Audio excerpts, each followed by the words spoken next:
اور ترمذی میں فرمایا کہ جو آدمی گاؤں میں رہتا ہے وہ بڑا ظلم کرتا ہے، فقط جفا۔ جفا کا مطلب یہ ہے کہ وہ کوئی اچھا کام نہیں کرتا، کیونکہ گاؤں میں تعلیم کے مواقع کم ہوتے، گاؤں میں تہذیب کے سیکھنے کے مراکز کم ہوتے، گاؤں میں کمانے کے لیے جو چانسز ہونے چاہیے وہ نہیں ملتے، اس لیے منع کیا کہ کوئی آدمی گاؤں میں جائے اور وہاں رہے۔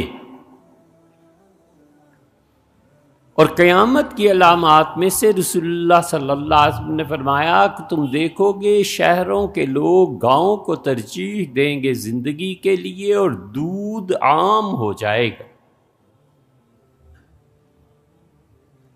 مسند احمد کی روایت میں آتا ہے کہ جب دودھ عام ہو جائے تو سمجھ جانا کہ قیامت قریب ہے،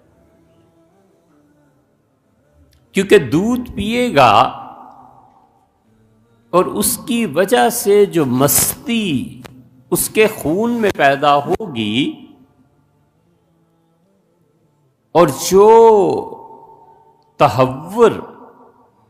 اپنی ذات کو منوانا، غصہ، تمام پہاڑی علاقوں میں جو گوشت پیدا کرتا ہے اور میدانی علاقوں میں جو دودھ پیدا کرتا ہے،